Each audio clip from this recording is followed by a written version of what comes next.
In most redox reactions, something is oxidized and something else is being reduced, but in some redox reactions, one substance can be both oxidized and reduced in the same reaction, and those are called disproportionation reactions.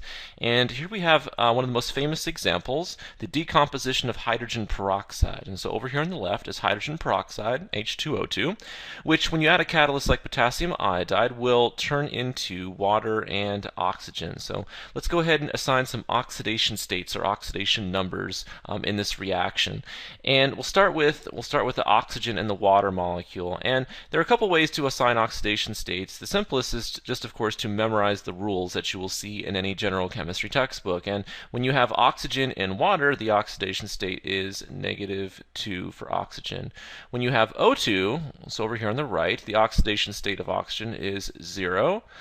And over here on the left, hydrogen peroxide is one of those weird examples where oxygen has an oxidation state of -1.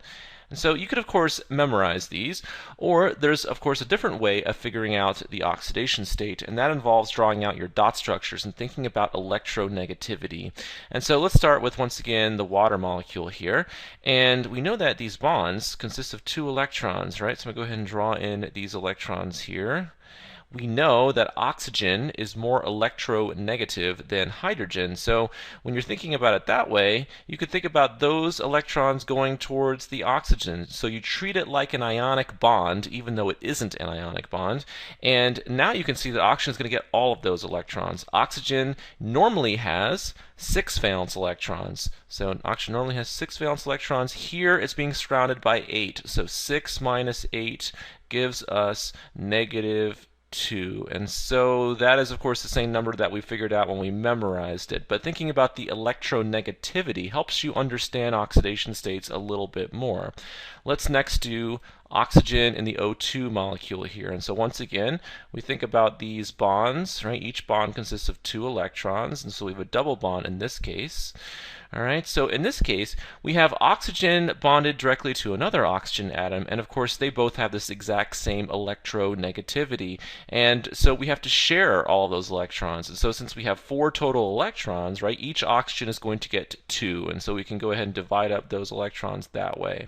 So once again, oxygen normally has 6 electrons around it, right? It is now surrounded by 6, so 6 minus 6 gives you 0. So an oxidation state of 0, which is of course exactly what we got up here.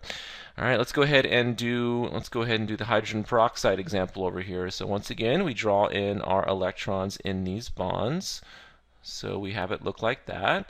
And we consider the oxygen. Let's go ahead and do the oxygen on the left here. So oxygen versus hydrogen. Oxygen is more electronegative. Oxygen gets those electrons. And then over here, the 2 electrons between those oxygen atoms, once again, an equal electronegativity, and so therefore each oxygen gets 1.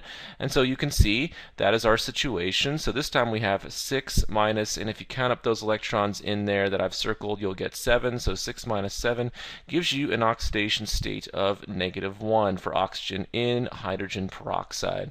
And so either way, the memorization way is of course faster, but sometimes the dot structure way is very useful.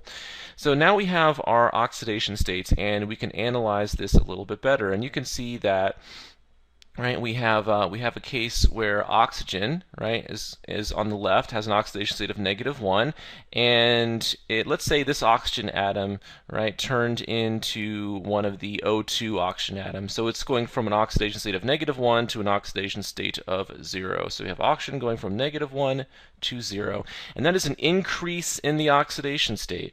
Right? That's an increase in the oxidation state. Therefore, by definition, we know that oxygen is being oxidized here. So this is an example of an oxidation.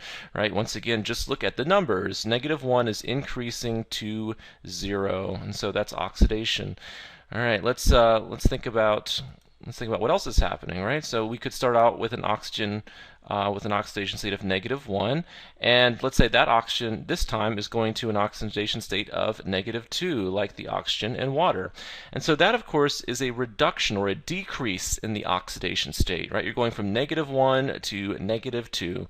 So a decrease in the oxidation state is, of course, reduction. So in this case, oxygen is being reduced. And so you have a substance that is being both oxidized and reduced in the same reaction. And so once again, that's called a disproportionation reaction.